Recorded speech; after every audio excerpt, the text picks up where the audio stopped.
My husband looked straight at me and smiled. Then he told the whole room I was nothing. She was only ever the waitress who poured our drinks. I was 8 months pregnant with his only heir. His family had wanted me gone for 3 years. To them I was beneath their name. A black girl from a diner, an outsider, the help. Chasora wore the dress they had chosen for the wife. But I did not break the way they wanted. I did not scream. I did not beg, because I already knew something they did not. And the man who would burn their world down was watching. He stepped out without an umbrella. Black suit, a dragon tattoo climbing his neck. Yoon De-hyun, the one rival my husband feared. In my purse was an envelope I had never opened. My husband's empire held a secret even he had forgotten. A name was written on the foundation that owned everything, and the man in the doorway froze the moment he saw it. So let me tell you exactly how this ends. Step 1, the betrayal that finally broke my silence. Step 2, the public shame that exposed his family's cruelty. Step 3, the sealed document that proved who truly held the power. Step 4, the night he realized he destroyed the only woman protecting him. Step 5, the moment I stopped saving anyone but myself. But step 3 is where everything turns. Because the paper in my hand proved his empire was never truly his. It started 6 months before that rainy night. The night I learned what my marriage had always been. People think a mafia wife lives like a queen. I lived like a guest who could be asked to leave. I met Han Jae-sung when I was carrying plates at a late-night supper club downtown. I was 24, working doubles, sending money to my mother's hospice. He came in with 6 men in black and ordered the most expensive bottle without looking at the menu. He looked at me instead. He was beautiful in that cold, dangerous way that should have warned me. Sharp jaw, quiet voice, eyes like a locked door. The most feared young boss in the Hanseo syndicate. The kind of man who could empty a room just by standing up. He chased me for a year. Roses to the diner. A car waiting in the rain. He said I was the only honest thing in his world. I believed him because I wanted to. We married in 11 months, and the day I put on his ring, his family put me in my place. His mother, Madame Han, never once said my name. She called me the girl. At dinners, she sat me below the cousins. She told the other wives I was a phase, a scandal her son would tire of. Our blood does not mix with the help, she said once, loud enough for me to hear. Jae-sung never corrected her. That was the first crack. He loved me in private and erased me in public. In 3 years, he never let me speak at a single family table. Then came the night of the Inheritance Council. The old chairman, Baek Tae-il, the silver patriarch who sat above every family and every gun, called the syndicate together to name the next heir of the foundation. The empire's true power did not live in any one family. It lived in the Baek Foundation, the trust that owned the towers, the ports, the clean money and the dirty. Whoever the foundation favored ruled. Jae-sung wanted it more than he wanted heir. That night I wore a simple black dress because Madame Han had forgotten to send the designer to me. I stood at the edge of the great hall, 8 months pregnant, holding the small of my back, and I watched my husband walk in with Cha-sora on his arm. Sora was everything the family wanted. Old money, the right bloodline, the right face. She had circled Jae-sung for a year, and the family had stopped hiding that they preferred her. I told myself it was business. Then Jae-sung took the microphone. Before the chairman speaks, he said, I must correct a mistake of my own. He looked at me. He smiled, and he set the room on fire. My marriage was a misjudgment of my youth. She served drinks the night we met, and that is all she was ever meant to do. The child she carries will be provided for, but she will not carry the Han name into this house. The hall went silent. Then a few of them laughed, soft, cruel, relieved. Sora slid her hand onto his arm and smiled at me like a winner. A servant carried a small velvet tray to me. On it sat my wedding ring. He wanted it back, in front of everyone, while I was carrying his son. I felt the floor tilt. I felt 3 years of swallowed shame rise into my throat. But I did not cry the way they wanted, because that afternoon, a courier had delivered a sealed envelope to me with the Baek Foundation crest. And though I had not yet opened it, the old chairman had pressed it into my hands himself, 3 years ago, on my wedding day, and whispered one sentence. When they try to throw you away, open this, not before. They were trying now. They put me out that same night. No car, no coat, no goodbye. I stood on the marble steps in the rain with one bag and my whole life inside my belly. Madame Han watched from a window, Sora watched from beside my husband, and I understood, finally, that love had never been the deal. I had been a story they were waiting to end. A black Rolls-Royce sat at the bottom of the steps with its engine running. The door opened. He stepped out without an umbrella, like the rain would not dare touch him. I knew his face from every whispered conversation in 3 years of marriage. Yoon Do-hyun, head of the Dosan Group. The billionaire who had built a rival empire out of nothing in 10 years. The one man Jae-sung never said the name of without lowering his voice. They had been at war since before I arrived. Ports, contracts, blood. He walked up the steps and stopped 1 foot from me. Rain ran down the dragon, inked across his throat. "You're soaked," he said. "Not soft, not cruel, a statement, like he was correcting the weather. "Why are you here?" I asked. "Because the most powerful man in that house just threw away the only thing that mattered." He looked at my belly, then at my eyes. "And he doesn't even know what he gave me." I should have been afraid. He was more dangerous than my husband, and my husband terrified grown men. But his eyes did something strange when they reached the small jade pendant at my throat. They stopped. They softened. For half a second, this granite man looked like he had seen a ghost. Then it was gone. "Marry me," he said. I laughed. It came out broken. "I'm carrying another man's child. I have nothing. I am the waitress they just." "You are the wife of the Foundation," he said quietly, "whether you know it yet or not." He opened the car door wider. "Come inside before you catch cold. Decide on the way." Rain, a heartbeat. His hand, steady, palm up. I took it. I did not marry him because I trusted him. I married him because for the first time in 3 years, someone stood between me and the people trying to erase me. I learned fast that Yoon Do-hyun did everything with intensity, and tenderness was no exception. He was gentle with me the way a storm is gentle with the one house it spares. He married me in 3 days, in a private chapel, with the city's most expensive lawyer as the only witness. He put a ring on my finger so heavy I felt it in my pulse, a single flawless stone that caught light like a threat. Then he began to spoil me with a fury that frightened his own staff. A private jet, fueled and waiting, in case you ever want to be anywhere but here. A floor of a hospital reserved with the best obstetrician in the country for the baby. The baby, he called him. Never his, never another man's. Red roses delivered every single morning, so many the house smelled like a garden. Shopping bags stacked in the rolls until the seats disappeared. Diamonds and silk he chose himself with that same focused rage. "You wore a plain dress while they laughed at you," he said, fastening a necklace at my nape, his jaw tight. "You will never again stand in a room where you are the poorest thing in it." But to the world, he was ice. He spoke to his men in single words. He cancelled 3 deals in 1 week, the moment he learned the partners had ties to the Han family. He made it known, quietly, in the way these men made things known, that anyone who insulted his wife insulted him, and Yoon Do-hyun did not forgive insults. He buried them. He was cold to everyone, warm only to me, and I did not understand why. 2 things I could not explain. The first was the pendant. Twice I caught him staring at it like it owed him an answer. When I asked where I had gotten it, I told him the truth. It was my mother's, the only thing I owned from her, and she said it came from a boy who once saved her child's life long ago. He went very quiet and changed the subject. His hands were not quite steady. The second was the envelope. The sealed foundation file the old chairman gave me. Do-hyun knew I had it. Somehow he knew everything, and he never once asked to open it. "That door is yours," he said. "Open it when they force you to. Not for me. For you. A man like him, in a war like ours, and he wouldn't even glance at a weapon I was carrying." I started to wonder what he was really protecting. The Empire?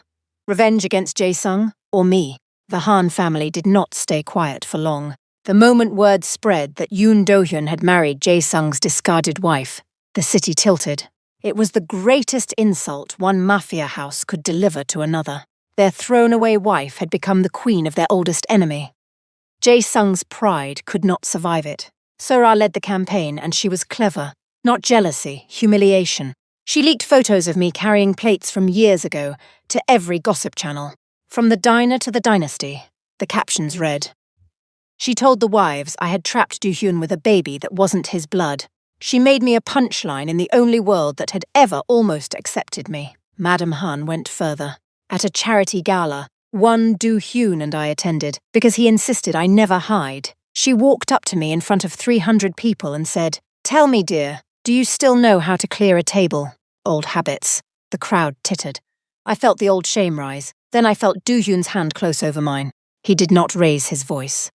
He smiled at Madame Han, and it was the most frightening thing I had ever seen. "Madame Han," he said pleasantly, "your family's shipping license renews through my port authority next month." A pause. "I would clear my own table very carefully if I were you." She went white. She understood. He had bought the ground her empire stood on, brick by brick, and he was telling her so in a sentence. Later that week, the danger turned real. A car tried to run mine off the bridge road. Do Hyun's men were faster. No one was hurt, but that night, for the first time, I saw what he was beneath the silk. He came home with blood on his knuckles that wasn't his, and a calm in his eyes that was worse than rage. "They touched what's mine," he said, kneeling in front of my chair, both hands spread over my belly like a shield. "It will not happen twice. I swear it on the only thing I have ever searched for. The only thing I have ever searched for." I held that sentence in the dark for hours. The midpoint of every war is the moment someone overplays their hand. Jae-sung overplayed his. He requested a meeting, neutral ground, the old rules, claiming he wanted to discuss the child's future. Do Hyun knew it was a trap. He went anyway, and against his wishes, I went too. I was tired of being the woman they discussed, instead of the woman in the room. They met in a glass tower restaurant above the city, two armies pretending to be businessmen. Jae-sung looked at me like I was a possession that had been stolen, not a person who had been thrown out. "The child is Han blood," he said. "When it's born, it comes to us. The Foundation will want a Han heir, not a." His eyes flicked at me. "Not a stranger's bastard raised by my enemy." Do Hyun did not move. "Say one more word about her, child," he said, "and you will spend the rest of your short life regretting your tongue." Sora laughed to break the tension. "You're very loud, Yoon Do-hyun, for a man holding nothing. We hold the bloodline. We hold the family. What do you hold? And here is the thing I will never forget." Jae-sung, drunk on his own panic, pulled a gun under the table and aimed it at the man I had married. His men rose. Do-hyun's men rose. For one breath, the whole room balanced on a trigger, and I stood between two empires with a baby kicking inside me. "Kneel," Jae-sung said, shaking. "Kneel and beg me, Yoon, and maybe I let your widow keep her ring." Do-hyun looked at the gun. Then he looked at me, and slowly, he began to lower himself, palms open, to keep every weapon in that room pointed at him and away from me. I have never seen a prouder man bend. He did it for me, to put his body between the bullets and my child, and the sight of it broke something open in my chest. Then the elevator chimed. Security, the chairman's men who answered to no family. The old rules held. Weapons came down. The meeting ended with nothing settled and everything revealed. In the car, shaking, I asked him why he was willing to kneel to a man he could destroy. He didn't answer. He just held my hand to his chest, so I could feel how fast his heart was going. That should have been the moment I trusted him completely. Instead, that night, Sora made her smartest move yet. She came to me alone. No cameras, no crowd, just a woman with an envelope of her own. "You think he loves you," Sora said, almost kind. "He doesn't. He married you to humiliate Jae-sung. You're a knife he's holding to my family's throat, nothing more. When the war ends, he'll set the knife down. Then where will you be? A waitress with a half-blood child and no name at all." She slid photographs across the table. Yoon Do-hyun, years ago, in meetings with men who had hated the Huns for a generation. Yoon Do-hyun buying up Han debts long before he ever met me. Yoon Do-hyun planning the ruin of my husband's family for a decade. "He didn't fall in love with a wounded woman on the steps," she whispered. "He found the perfect weapon at the perfect time. You were a gift Jae-sung handed him. That's all." I did not cry in front of her. I had learned not to give them that. But alone I did, because it fit. The intensity, the fury, the way he targeted everything Han before he ever knew me. What if the tenderness was just a beautiful frame around a transaction? What if I had run from a man who used me into the arms of a man who used me better? So I did the only thing a woman raised to survive knows how to do. I went looking for the truth myself. While Do-hyun slept, I went into his study. I am not proud of it. I told myself I needed to know, before the baby came, whether his father had been replaced by another lie. I found the account. A private trust, decades of small payments. I followed the names and my knees gave out. For 20 years, an anonymous donor had paid for a hospice for a dying woman across the ocean. My mother's hospice. The bills I had broken my back waiting tables to cover, most of them had quietly already been paid, by a fund I had never heard of, and the fund's seal matched the pendant at my throat. There was a second file, older, a scanned photograph of 2 children outside an orphanage gate, 1 Korean boy, 1 black girl, sharing a piece of bread. On the back, in a child's writing, "I will find you again." I sat on the floor of my enemy-turned-husband's study, and I could not breathe. The Bake Foundation's anniversary gala is the one night every family in the Empire stands in the same room. It was where the chairman would at last name his heir. Jae-sung came to take everything. Sora came to be crowned. Madame Han came to watch me be erased for good. And I came 8 months and 3 weeks pregnant, in a black off-the-shoulder gown, with Yoon Do-yoon's hand on the small of my back and a sealed envelope in my clutch. The ballroom glittered. Crystal, gold, 300 dangerous people in their finest. Jae-sung took the floor first, as he always did, certain the room was his. "Chairman," he announced, "before you name your heir, the Han family asks the Foundation to void an illegitimate marriage and restore the rightful order. This woman," he pointed at me, "a waitress who left my house now parades on my enemy's arm. The Foundation should not reward a thief." Sora smiled. Madame Han lifted her chin, and the lawyer arrived early. He walked the length of the ballroom, the same expensive lawyer who had witnessed my second wedding, and he carried a file bearing the Bake crest. The chairman raised one finger, and the room fell silent. "There is a document," the old man said, "that has waited 3 years to be read. The bride was instructed to open it only when her family tried to throw her away." His ancient eyes found me. "Have they?" "Twice," I said. My voice did not shake. "Then open it, child." I broke the seal. Inside was a single binding instrument, signed the day I married Han Jae-sung. A clause buried in our marriage contract. The contract Jae-sung had signed without reading, because he was too arrogant to read anything Han did to a man as great as him. The chairman, who had never trusted Jae-sung's greed, had placed the controlling shares of the entire Hanseo Empire into a protected trust the moment we wed. In my name, not Jae-sung's mine. For 3 years, the man who called me just a waitress had been running an empire that legally belonged to the woman he humiliated. Every tower, every port, every dirty dollar and clean one. The family that threw me out had been living in a house I owned. The ballroom erupted. Jae-sung lunged for the paper. "It's a forgery, it's a trick." "It is my seal," said the chairman, "and my will. And you signed it with your own hand, boy." The room went very quiet. 300 powerful people turned to look at the waitress they had laughed at, and not one of them was laughing now. I stood still and let it land. I waited to feel triumphant. I felt only the strange calm that comes after a long-held breath is finally released. Then Do-hyun stepped forward, and the calm ended. "Before anyone bows," he said, "this room should learn who has truly been loyal to the Han family." He raised one hand. The lights dimmed. Screens lit around the ballroom. A recording played. Sora Jae-sung's right-hand enforcer. A parked car at night.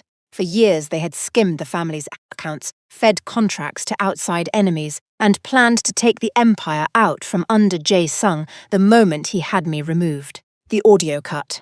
The ballroom held its breath. Sora was not the loyal bride the family had chosen. She was the mole they had welcomed while they threw out the wife. For a long moment no one moved.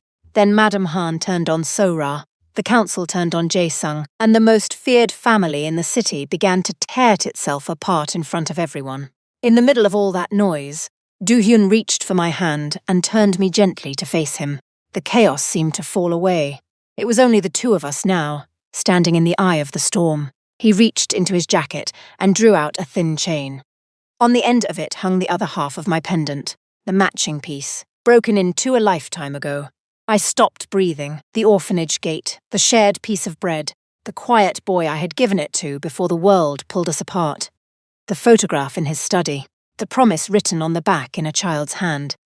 "I told you I would find you again," he said softly. I understood it all at once, the way the truth always arrives, slowly and then completely. He had been searching for the girl from that gate for 20 years. He had quietly paid for a dying stranger's hospice across the ocean because that woman was the mother of the only person who had ever been kind to him. He had built his empire and warred against the Hans because the day he learned Jae-sung had married her, the girl with the pendant, he made it his life's purpose to take back everything that man had. "I didn't marry you to hurt him," Do-hyun said, and his voice finally broke. "I built all of this looking for you. He just happened to be standing between us." The chairman rose, and the whole room turned. "The Foundation's heir was decided long ago," the old man said. "It was decided the day a waitress was kind to a dying woman and a hungry orphan boy. Her child unites the only two bloodlines I have ever trusted." He looked across the room of stunned, powerful people, and his voice did not rise. "Bow to the only wife who never once wanted my empire. That is precisely why she is the only one fit to keep it." Jae-sung lost everything in a single night, and a man like that does not lose quietly. He found me a week later, in the parking garage beneath my doctor's office, before Do-hyun's men could reach me. He was not the cold prince anymore. He was wild, ruined, a fresh red scratch torn down his cheek from a fight he had already started somewhere else. "You did this," he said. "You took my family, my name, my empire." "No," I said, and I was surprised by how calm I had become. "You handed it to me the night you called me nothing." I just stopped giving it back. He raised his hand, and then he stopped. Because Do-hyun was there. I never even heard the rolls. He moved between us before Jae-sung could finish the motion, and he did not throw a punch. He didn't need to. He simply looked at the man who had hurt me, and the temperature of the whole garage dropped. "On your knees," Do-hyun said quietly, and Han Jae-sung, the most feared young boss the Hanseo syndicate ever produced, sank to the concrete in front of his enemy and his discarded wife, and he begged for mercy, for a name, for the scraps of a life he had set on fire with his own pride. I looked down at the man I had once loved, the man who erased me at every table, who returned my ring while I carried his son. I waited to feel triumphant. I only felt free. "Get up," I told him. "I'm not going to ruin you. The Foundation already did. And I have better things to do with my hands than hold you down." I rested them on my belly. "I have a son to raise. He will know exactly how a powerful man treats the woman who trusted him by watching one who does it right." We left him there on his knees in the dark. That was the last time I let any Han take a single minute of my life. My son was born on a clear morning in the floor of the hospital his father, his true father in every way that mattered, had reserved before he ever held my hand. Yoon Do-hyun, the billionaire the whole city feared, sat beside my bed for 9 hours and did not let go of me once. When the nurse placed our boy in his arms, the dragon-tattooed hand that had ended, men trembled like a leaf. "He's so small," Do-hyun whispered. "He's an heir to 2 empires," I said, "and the only thing either of us will ever really protect. He spoils us both now, of course. The roses still come every morning, the jet still waits. But the fury softened into something steadier the day our son arrived. A quiet, fierce devotion that no longer needs an enemy to point itself at. We kept the Foundation, not to rule it like the Hans ruled, through fear and class and cruelty. We turned its clean money toward the hospices and the orphanages, the gates where a hungry boy once shared bread with a kind girl, and started a story that took 20 years to finish. Madam Han sends letters now. They go unopened. So Ra and Jae-sung answered to courts and to families far less forgiving than I was. And me? I am the waitress they laughed at. The outsider beneath their name. The girl who poured their drinks and was supposed to disappear. They forgot one thing about waitresses. We remember every single face at the table, and we always know exactly who deserves to be served and who deserves to be left in the dark. That night, I rocked my son to sleep while Do-hyun watched us from the doorway, softer than a feared man has any right to be.